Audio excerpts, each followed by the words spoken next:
dia histórico para a Líbia. O governo provisório, que assumiu o poder após a queda do regime de Muammar Gaddafi, morto na quinta-feira, declarou o dia de hoje como a data da libertação nacional do país. O fim da era Gaddafi e as mudanças no Oriente Médio e Norte da África são o tema desta edição do Matéria de Capa, hoje transmitido ao vivo pela televisão e pela internet. Para discutir esse tema, teremos a participação do Dr. Murshid Taha, que é diretor do Instituto de Cultura Árabe. E também temos a presença da jornalista Adriana Carranca, repórter do Estado de São Paulo, especializada em assuntos internacionais. Fique com a gente.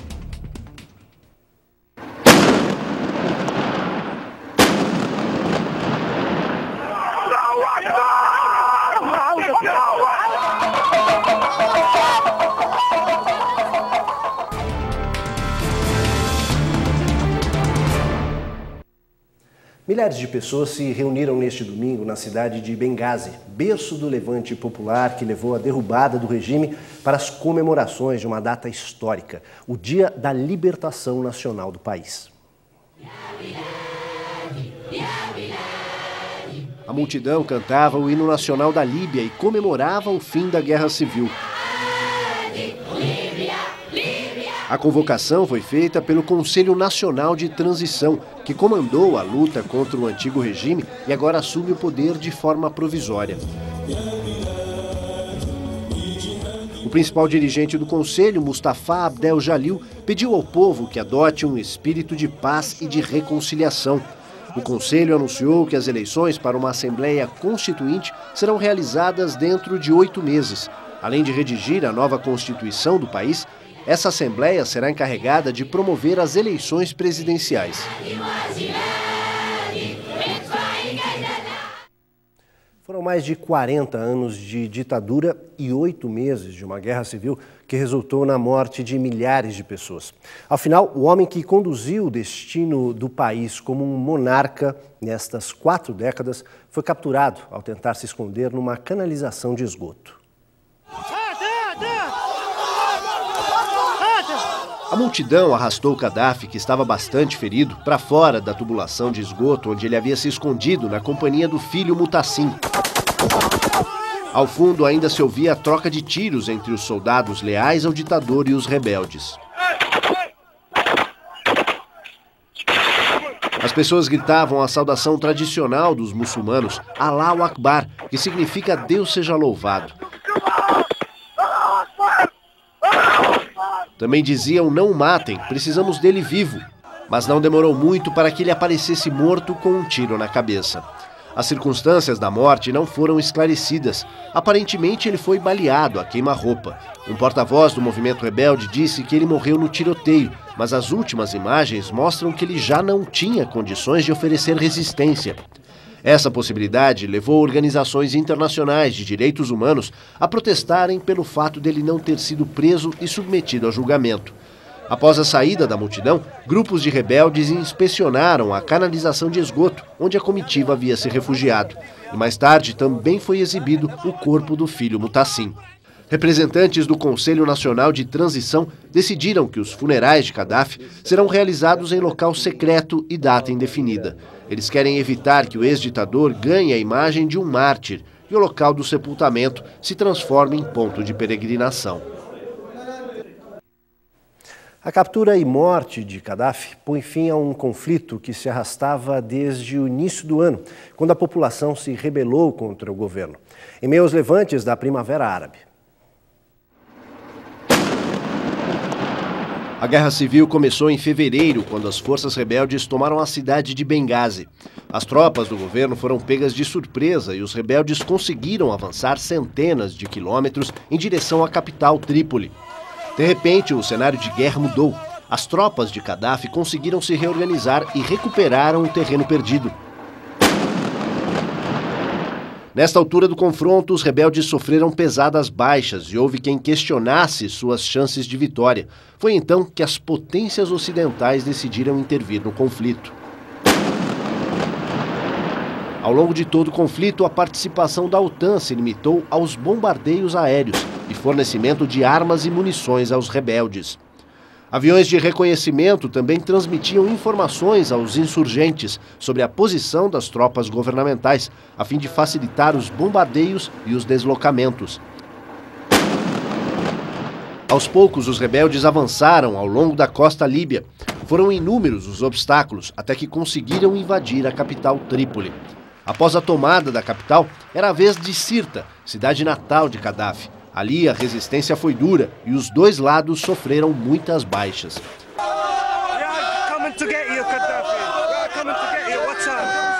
Na tentativa de deixar a região, o comboio que transportava Gaddafi foi localizado pelos aviões da OTAN e sofreu pesado bombardeio. Os veículos foram totalmente destruídos e foi ali perto que os sobreviventes se esconderam nos canos de esgoto. Agora eu converso com o professor Murshid Taha, que é diretor do Instituto de Cultura Árabe, e também com ele já, aliás, bom, já logo de cara lembrar isso, né? Ele já esteve na Líbia, conheceu o coronel Gaddafi. A gente conversa também com a Adriana Carranca, que é repórter de internacional do Estado de São Paulo, autora do livro O Afeganistão depois do Talibã.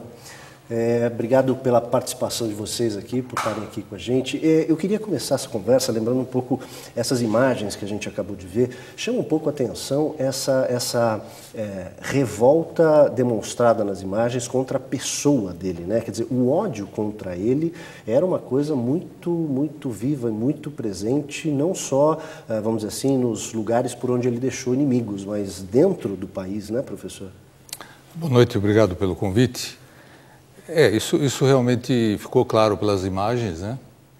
Mas o Gaddafi colheu o que plantou. Na verdade, durante 42 anos, ele nunca disse o grande povo líbio, nunca. Ele sempre se colocou acima do povo durante todo esse período de 42 anos. Então, nós assistimos hoje, na verdade, uma das histórias o fim de uma das histórias mais tristes que o povo árabe líbio teve, só foi semelhante à invasão italiana, que durou também bastante tempo. Estou vendo que você concorda, né, André?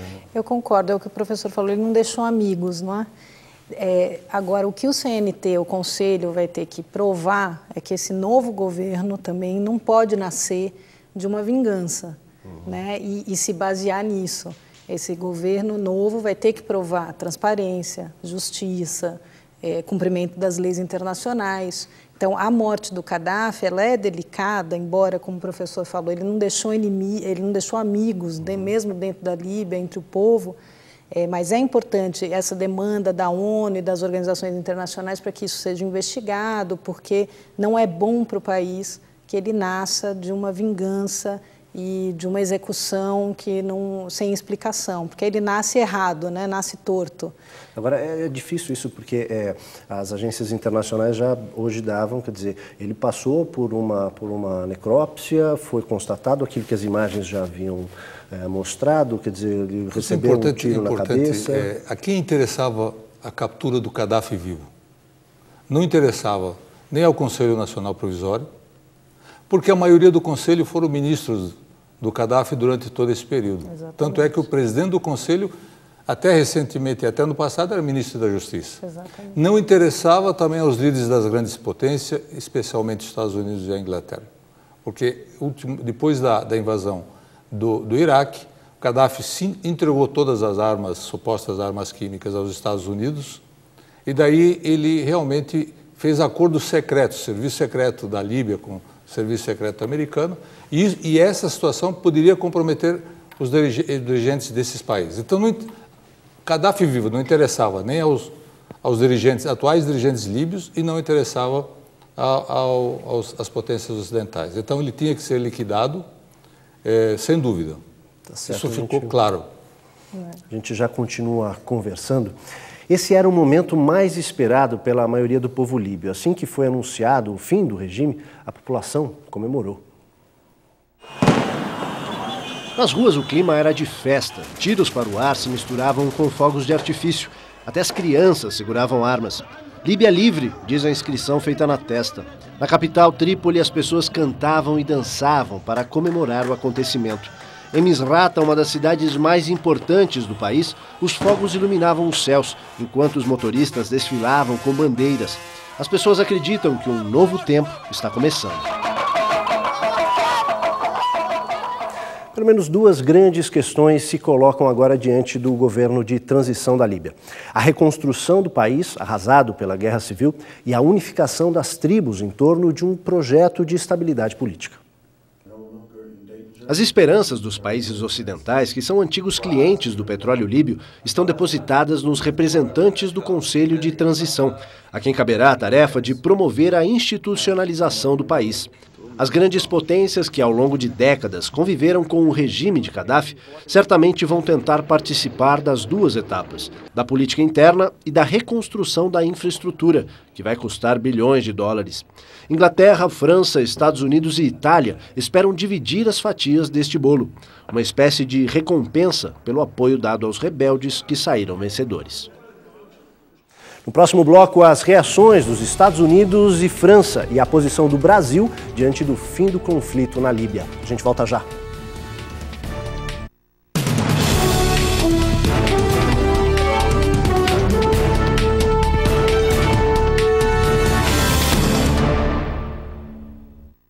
Chegadas e partidas, trabalho e descanso, nascimento e morte. Cenas na vida de pessoas comuns, sob pontos de vista poéticos e bem-humorados. Cultura Documentários, domingo, 8 da noite.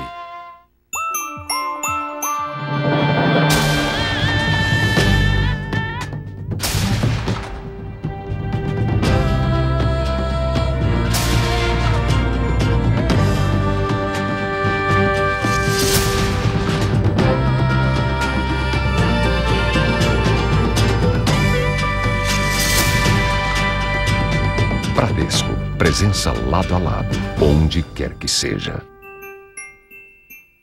Hoje, o mistério em torno da obra do compositor Arvo Pärt e sua forma de pensar a música. Arvo Pärt, 24 prelúdios para uma fuga. Hoje, meia-noite.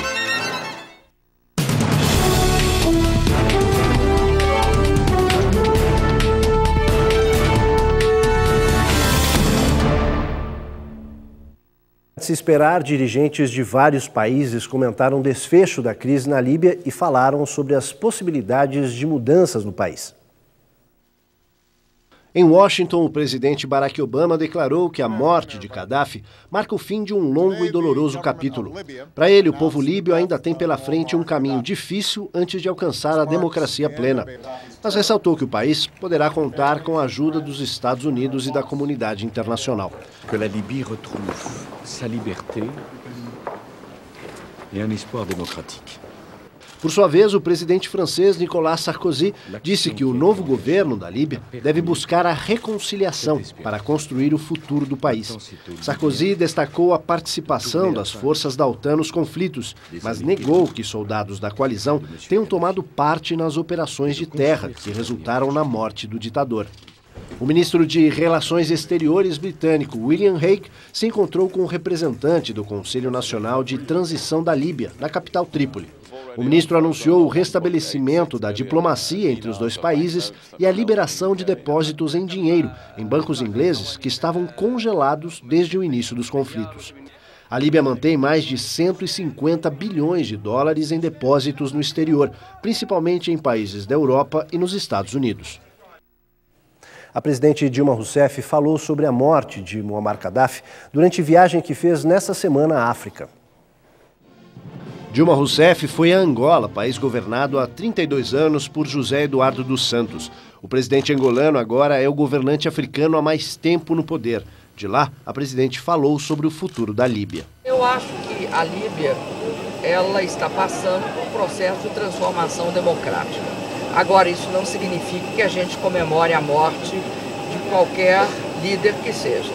E, de fato, o que nós queremos é que os países tenham essa capacidade de, internamente, viverem em paz e democracia. O presidente da Venezuela, Hugo Chávez, criticou a intervenção das grandes potências no conflito da Líbia. Chávez lamentou a morte de Gaddafi, seu aliado de longa data. a quien recordaremos toda la vida. Nos lembraremos dele como um grande revolucionário em vida e agora como um mártir. Hugo Chávez não perdeu a oportunidade para atacar os Estados Unidos. Essa história está apenas começando na Líbia porque lá há um povo com dignidade. O Império Americano não pode dominar o mundo. A gente volta a conversar com a repórter Adriana Carranca e com o diretor do Instituto de Cultura Árabe, professor Murcher Taha. Esse desafio que se coloca agora daqui para frente, né? Será que a gente vai ver na Líbia o que a gente viu em outros países que passaram por uma situação como essa? Quer dizer, o acompanhamento do Ocidente de perto, às vezes até interferindo nisso, ou será que vai ser um caminho realmente orquestrado por essas forças internas? O que vocês acham? A diferença agora é que a população pede democracia, né? A gente não pode esquecer que o regime do Gaddafi também foi um regime que surgiu de uma revolução. Ele depôs um regime anterior, que era uma monarquia, não é? Então, mas ele traiu a própria revolução, né? E o que é importante agora é que a população se envolveu diretamente nessa revolução e a demanda é por liberdade, é por democracia, é por melhor qualidade de vida, educação, saúde, são demandas que esses governantes novos vão ter que atender, ou poderia até haver uma nova revolução, né? Porque essas revoltas árabes, a particularidade delas agora é que foram realmente revoltas populares, ao contrário das anteriores. Então não cabe mais um governo como o do Gaddafi, que durou 42 anos. Não é? Com essa configuração do Conselho, dá para pensar em democracia? Eu vejo uma grande perspectiva para o povo líbio, porque quem fez essa revolução são os jovens. São da geração do Facebook, geração da internet. 70% da população líbia é de adolescentes e jovens. Então, essa população não está vinculada com tribalismo, como a mídia, de modo geral, quer colocar. Olha, o perigo da Líbia se dividir em tribos. Isso não existe, porque quem fez a revolução é a geração de garotos, de jovens, que pegaram em arma para combater realmente a tirania. Então, eu não vejo esse perigo de divisão. E exemplo disso, o que aconteceu hoje na Tunísia. A Tunísia foi o primeiro país árabe a derrubar o ditador e hoje assistimos uma eleição para a Assembleia Nacional Constituinte. Próximo mês, o Egito vai votar a sua Assembleia Nacional Constituinte. Daqui a 8 meses, veremos a Líbia. Essa Primavera Árabe, sem dúvida, ela vai varrer todo o Oriente Médio e Norte da África, porque a população desses países não aguenta mais essa forma de tirania. Quer dizer, o Gaddafi foi tirano? Sem dúvida. Mas pior do que a tirania dele é a tirania da Arábia Saudita contra a sua população. Com apoio dos Estados Unidos, mas um apoio total. Exatamente. E dos países europeus. Ninguém comenta. Exatamente. E a mulher não tem direito. Gaddafi, até pouco tempo, todos os países ocidentais recebiam o Gaddafi, a França, Sarkozy recebeu o Gaddafi como um chefe de Estado, etc. Então, é preciso tomar esse cuidado. Agora, essa característica também que o professor falou da juventude, ela é em todos os países árabes, e no Irã também, 70% da população com menos de 30 anos. Em um mundo que mudou, um mundo que agora tem internet, que se tornou globalizado, em que a demanda por liberdade é muito maior. Então, essas características, esses novos governantes não vão poder ignorar. Muito bem. No próximo bloco, a pergunta que todos se fazem agora no Oriente Médio e Norte da África. Qual será o próximo regime a ser derrubado pelos levantes populares? A gente volta já.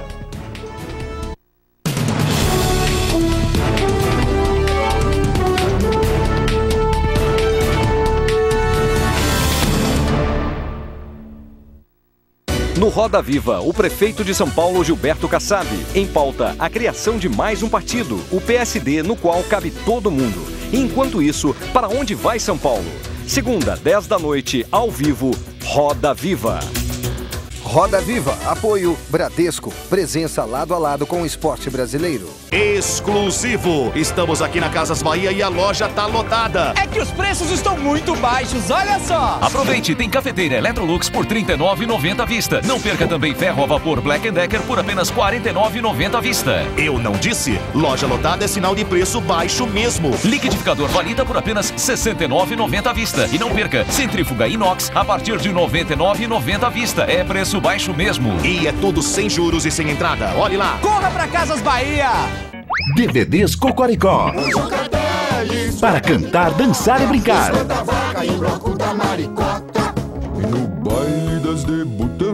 Júlio e sua turma em clipes e episódios super divertidos. Salve os paralamas do sucesso. A alegria dessa turminha irá contagiar a sua casa. Eu uso óculos escuros. Complete já sua coleção. Disponível em DVD nas lojas ReHap. Hoje, a luta de primo B-Boy. Minha vida não foi fácil. O professor de dança que é exemplo para as crianças da comunidade. Eu vou tentar recuperar a molecada que está tentando se perder. Hoje, 7h30 da noite, Reis da Rua.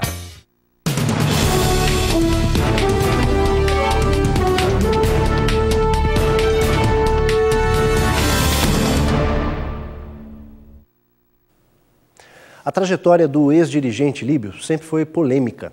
Ex-aliado das potências ocidentais, ele recebeu armamentos da antiga União Soviética e foi mantido no poder pela riqueza do petróleo.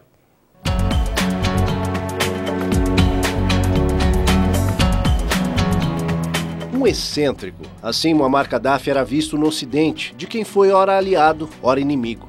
Nascido no deserto líbio, começou a carreira militar na juventude, com treinamento na Grã-Bretanha. Em setembro de 1969, com 27 anos, Gaddafi liderou o golpe que depôs o rei Íris.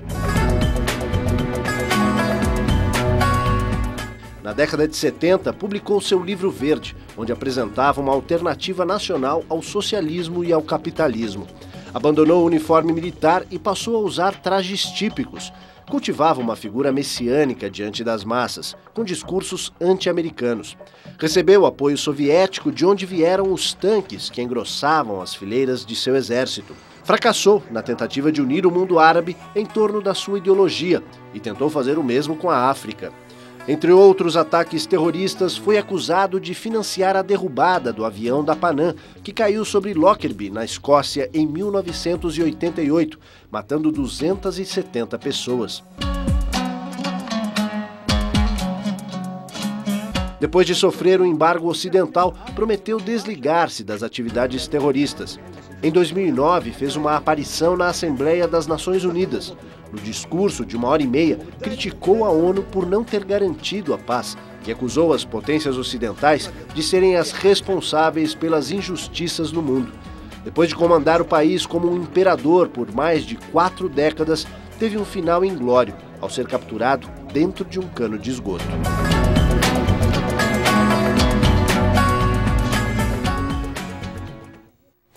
E a vida de luxo e poder também chegou ao fim para a família Gaddafi. Dos 8 filhos do ditador, 3 estão mortos, 4 fugiram para países vizinhos e o paradeiro de um deles permanece desconhecido. Assustados com o avanço das forças rebeldes, 3 filhos de Gaddafi fugiram para a vizinha Argélia.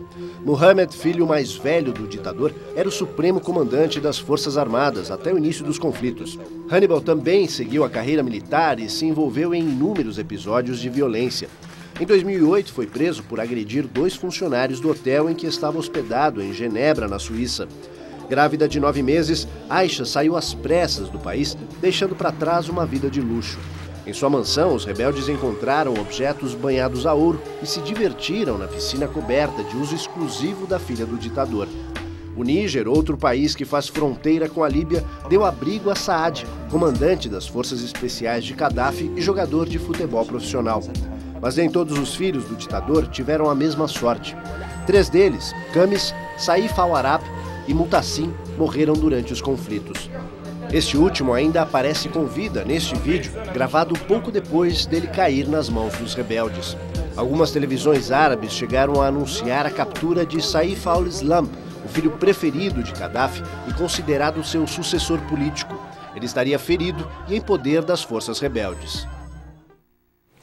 O regime líbio foi o terceiro a cair desde que os levantes populares começaram a sacudir ditaduras instaladas há décadas no poder.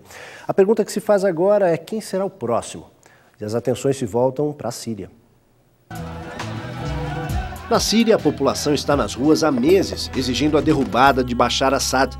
Ele herdou a cadeira presidencial do pai, Hafez, e no total a família detém o poder há mais de 40 anos. O primeiro a cair em fevereiro foi o ex-homem forte da Tunísia, Ben Ali, que fugiu para a Arábia Saudita. Depois foi a vez de Hosni Mubarak, do Egito, acusado de corrupção e de ordenar um massacre contra os opositores, que resultou na morte de mais de 800 pessoas. Em outros países da região, como Iêmen, Bahrein, Marrocos e Argélia, a população também foi para as ruas exigir mudanças democráticas. Na primeira eleição livre da Primavera Árabe, os tunisianos foram às urnas neste domingo para eleger uma Assembleia Constituinte. Desde cedo, a população fazia fila nos postos de votação para a escolha dos integrantes da Constituinte. Ao mesmo tempo, será escolhido um governo de transição. Para uma cidadã da Tunísia, esta eleição tem um significado especial. Esta mulher é mãe de Mohamed Bouazizi, o jovem que ateou fogo ao próprio corpo em dezembro do ano passado. A imolação de Bouazizi foi o estopim para o levante popular que derrubou a ditadura. Ela dizia estar orgulhosa do filho e ter muita esperança no futuro da Tunísia. A gente volta agora a conversar com o professor Moucher Taha, que é diretor do Instituto de Cultura Árabe, e também com a repórter do Estado de São Paulo, Adriana Carranca. A fala da mãe do Bouazizi é, acho que, emblemática, né? Não só assim, o Ocidente olha com muita esperança para o que está acontecendo lá, mas a população tem uma esperança lá. Como é que assim, a comunidade árabe vê o que está acontecendo lá? Porque veja o seguinte, a pergunta que se faz, será que esse povo consegue viver em democracia? É claro que consegue viver em democracia. Ou mais, seria a democracia uma ideia ocidental que não se aplica lá? Mas veja o seguinte, a Assembleia Nacional Constituinte, ela é o modelo universal. Eleições com partidos democráticos e livres é uma concepção universal. Quer dizer, o povo da região, o povo árabe, não é diferente do resto do povo do mundo. Só que, infelizmente, durante séculos, foi colonizado pelo Império Otomano, Turco-Otomano, durante 600 anos.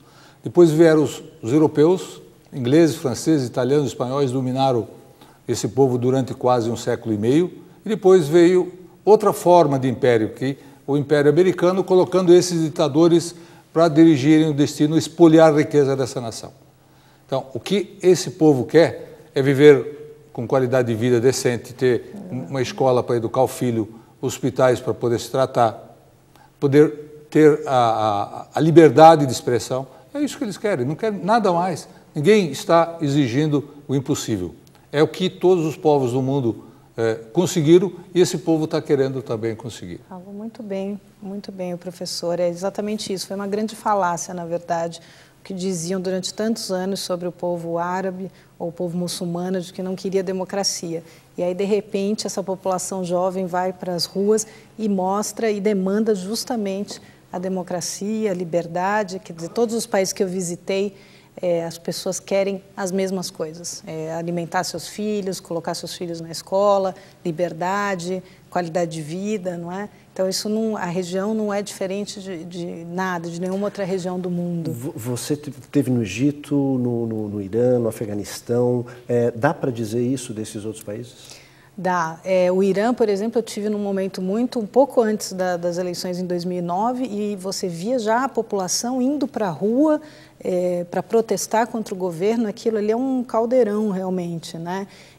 Eles vivem também uma ditadura que também nasceu de uma revolução, também se sentem traídos por essa revolução, porque foi a revolução que colocou Khomeini em 79 no poder e que até hoje os ayatollahs continuam mantendo ali a linha dura sobre a população e essa população quer justamente, a demanda é por liberdade, por liberdade de expressão, as meninas, e apesar de todo o controle, eles vão às ruas, eles protestam. O Farsi, que é a língua iraniana, é a segunda língua da internet, dos blogs, da blogosfera, ao lado do francês. Então, eles têm ali, eles estão tentando encontrar o seu meio de também derrubar esse regime. Maravilha. Agradeço muito a participação de vocês aqui desse Matéria de Capa especial que foi ao vivo hoje, por conta de tudo que aconteceu no noticiário dessa semana. Tá? Obrigado pelos esclarecimentos. Obrigada. E essa edição do Matéria de Capa sobre o conflito na Líbia fica por aqui. Não perca o programa do próximo domingo, sempre às 7 da noite. Uma ótima noite a todos e até lá.